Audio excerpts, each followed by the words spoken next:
Hello from Danson, USA. Humans have used a variety of animals in the theater of war to gain an advantage over our adversaries. During the Punic Wars more than 2,000 years ago, Carthage employed elephants to stave against Roman conquest.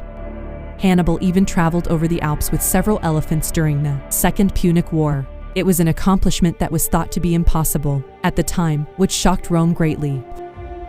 Horses, camels, elephants, dogs, and pigeons participated actively in the First World War in a variety of capacities, including munitions transporters, ambulance drivers, bomb damage cleanup teams, search and rescue teams, and message carriers. In times of conflict, both people and animals must make sacrifices and get by on the bare minimum, and the Polish army did exactly that during World War II by using a real bear. Not for some original, practical reason. As a real soldier, no. In order to reach the protection of British forces stationed in Palestine, Polish soldiers who had just been liberated from Soviet prison camps were compelled to flee war-torn Central Europe by making a difficult trek through Iran. But they happened to come upon a little shepherd child just outside of Hamadan, which is located in northwest Iran. He wasn't uncommon at first appearance, but his bag, which was writhing and moving around as if it were alive, did catch their attention. It was discovered that the reason was that there was a bear cub within. Iran is an amazing place with amazing scenery, but even for Iran in the midst of the desert, this seemed a little odd. It turned out that the young shepherd kid had taken pity on the sad cub, who had lately become orphaned when his parents were killed by hunters. The Syrian brown bear cub had a miserable beginning in life, but the troops just had to adopt him since he was so lively. The youngster was prepared to part with the bear, but only for a fee. Being refugees from war, the troops weren't exactly flush with cash. Despite this, they gave up most of their possessions, including some Persian coins, chocolate, a Swiss Army knife, and a can of meat, which seemed like a fair bargain to the youngster as well as to me. The bear was then given to the 22nd Artillery Supply Company by the soldiers. He gave him the name Wojtek right away because of his fun attitude. Wojtek means cheerful warrior. Wojtek evolved and became the group's mascot and pet, as well as a weird way, another child. The soldiers fed Wojtek empty vodka bottles filled with condensed milk in the beginning since he had problems swallowing.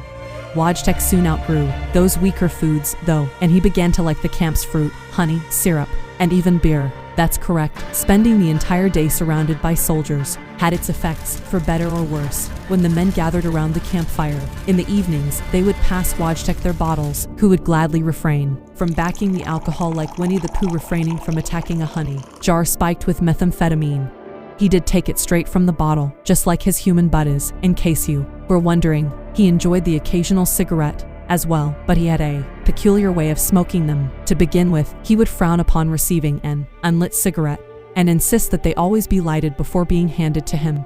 Then he would take one puff and swallow it fully right away. Surprisingly, the troops clearly didn't find this behavior unusual or stop to reflect that feeding bears beer and smokes maybe wasn't a smart idea. Literally, the soldiers then escalated the situation by engaging Wojtek in wrestling matches, which somewhat unexpectedly he typically won and left his opponents with cuts and ripped clothing. Is it just me that wonders how Hitler ever conquered a nation where the majority of the males enjoy playing bear wrestling? Wojtek, however, blended very nicely with the 22nd Artillery Supply Company. In actuality, too well, at least for a bear, along with drinking beer out of bottles, fighting and smoking. He also marched with the soldiers and even picked up the salute. Yes, it's a good thing the Nazis didn't capture him first, because otherwise we could have had a really offensive bear. Wojtek also liked spending time around the campfire in the evenings, though I'm not sure whether he had any stories to share, and sleeping in the soldiers' tents, just in case he wasn't already blending in well with his fellow animals. Although it may sound sweet, it would undoubtedly be horrifying to wake up in the middle of the night to find a bear spooning you.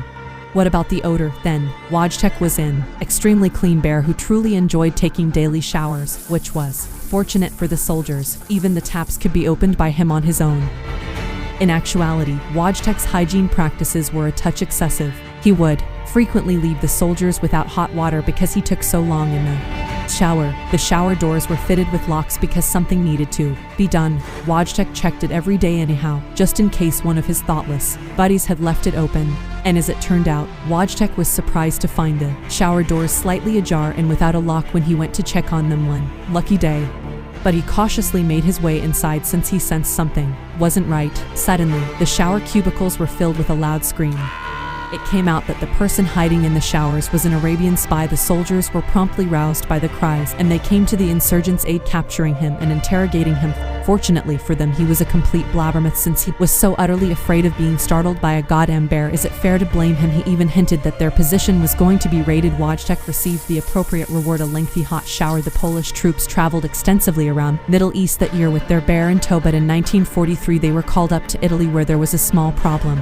Given that war is a serious business, the upper brass had apparently decided that it wasn't the best idea for a professional army to have such a grisly buddy hanging around. I venture to differ. He undoubtedly had a role in the spies' operation. Then there was the minor issue of dogs not being allowed on the British transport ship that was supposed to bring the soldiers to Italy. But Wojtek's devoted family, who had raised him from a frail baby, wouldn't have it. Wojtek was therefore formally drafted into the Polish army as a private, along with his own paybook, rank, and serial number. After considerable convincing, he was a soldier in the same sense as the other men. He was no longer a pet, and nothing could now stop him from boarding a ship for Italy to fight alongside his friends.